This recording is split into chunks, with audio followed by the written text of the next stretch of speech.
आज inverse trigonometry functions के class को कंटिन्यू किया जाएगा। मैं ये चीज बता दूं कि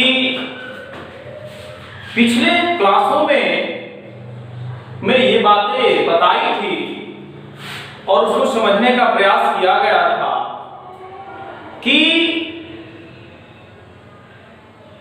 जितने फंक्शंस मेरे पास हैं, जितने हमने पढ़ा है, और भी बहुत सारे फंक्शंस ऐसे हैं जो हमने नहीं पढ़ा है। तो जितने फंक्शन हमने आज तक पढ़ा है, अब तक 1 और 2 की कंडीशन बहुत सारे फंक्शंस की देखी गई थी। बहुत सारे फंक्शंस के 1 और 2 चेक किया गया था। हमने ये भी बताया था कि बेसिक ट्रिग्नोमेट्री फंक्शंस जो है वो पीरियोडिक फंक्शन होते हैं। जनरली उसका 1 और 2 नहीं देखा जा सकता। तो हमने ये बताया था और इसको समझने का प्रयास किया गया था कि बेसिक ट्रिग्नोमेट्री फंक्शंस के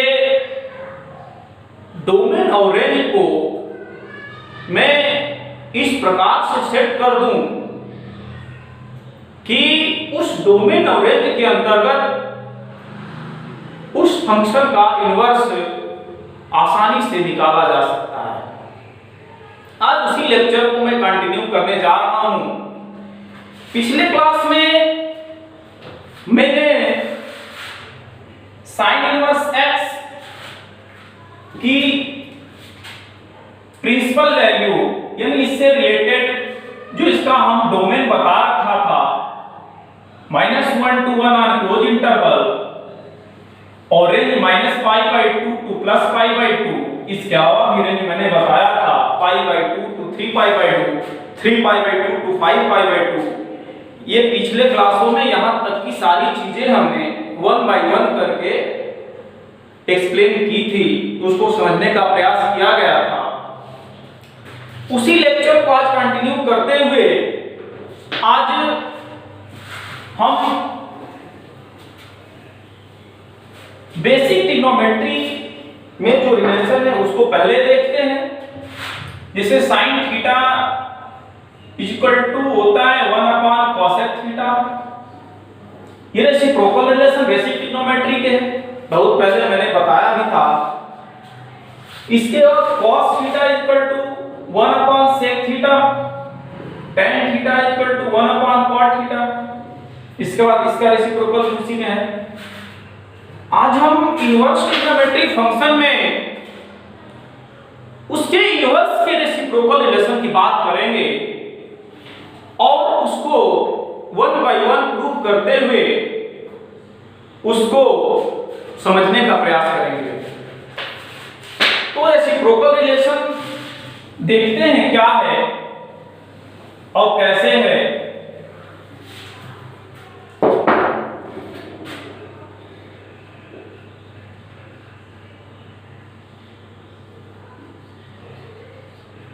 रेसिप्रोकल रिलेशन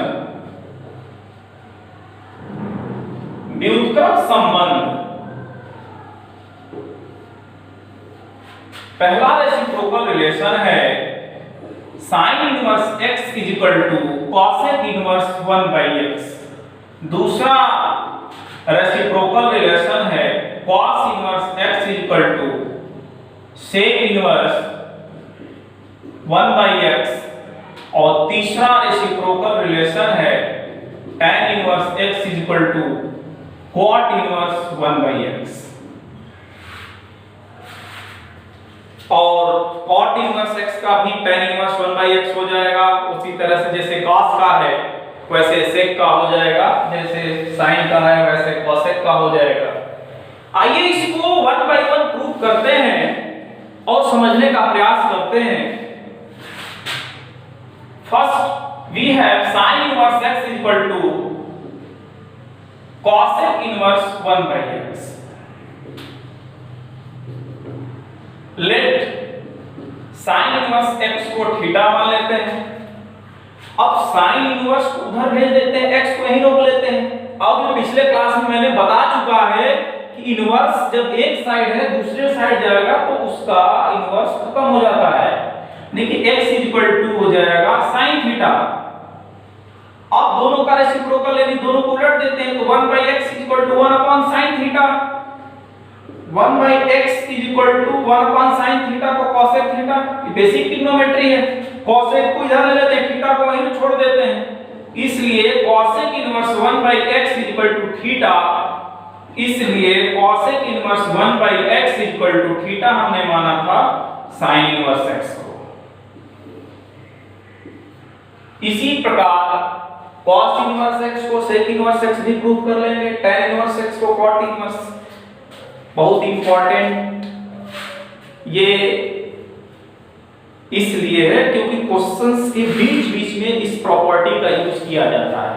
कभी कभी क्या करता है कि ऑब्जेक्टिव में एक आध नंबर में कभी कभी पूछता है, हमेशा नहीं पूछता है, इस क्वेश्चन में इसका यूज किया जाता है।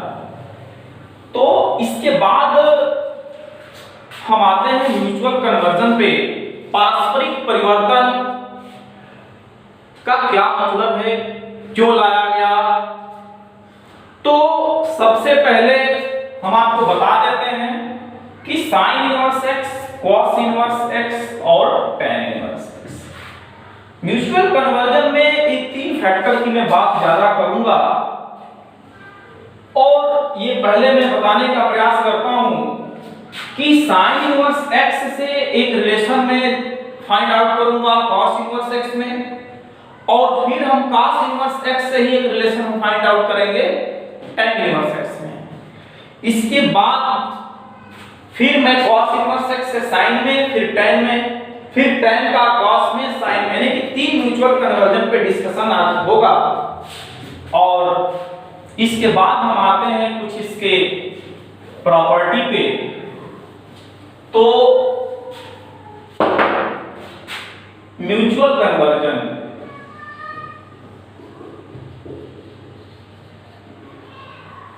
पारस्परिक परिवर्तन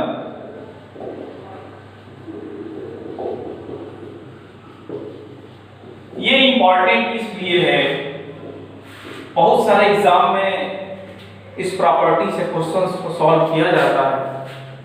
आइए इसको प्रूफ करते हैं। पहला,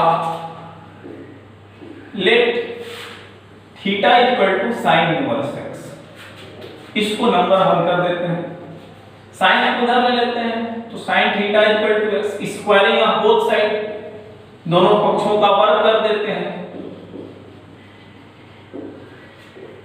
इसलिए sine square theta equal to x square. Sine square theta को बेसिक ट्रिग्नोमेट्री हमको cos में जाना है, इसको लिख सकते हैं 1 - cos square theta equal to x square. x square को लेफ्ट हैंड साइड में कर देते हैं, cos स्क्वायर थीटा को राइट हैंड साइड में, स्क्वायर रूट ले लेते हैं, इसलिए cos theta equal to under root में 1 - x स्क्वायर, तो theta equal to cos inverse under root 1 - x, इसको इक्वेशन नंबर 2 कर देते हैं। अब साइन इनवर्स से हमने cos इनवर्स x में आ गया, अब हमको tan इनवर्स में जाना है। v है, ये फैक्टर ले लेते हैं, v है cos square theta equal to 1 - x square. अब दोनों का रेसिप्रोकल कर देते हैं तो 1 cos square theta equal to 1 x square. 1 cos square theta sec square theta होता है कि 1 x square. sec square theta को 1 tan स्क्वायर, बेसिक ट्रिग्नोमेट्री का फार्मूला है, मुझे नहीं लगता यहाँ पे हमको समझाने की ज्यादा जरूरत है। 1 x स्क्वायर, 1 को उधर कर देते हैं तो tan square theta equal to 1 x square minus 1, इसका एलसीएम ले लेते हैं तो tan square theta equal to 1 x square. तो जब इसका एलसीएम हमने ले लिया तो 1 x स्क्वायर हो जाएगा 1, क्योंकि ये एलसीएम का फैक्टर है इसलिए tan square theta equal to 1 minus x square. तो tan स्क्वायर थीटा की जो वैल्यू है x square upon 1 minus x square,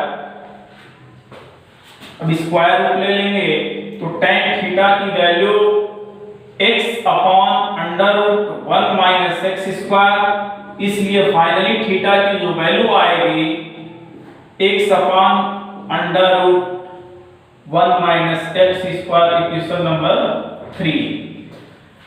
We see that from equation 2, 3, 1, 2 and 3, from equation 1, 2 and 3, we get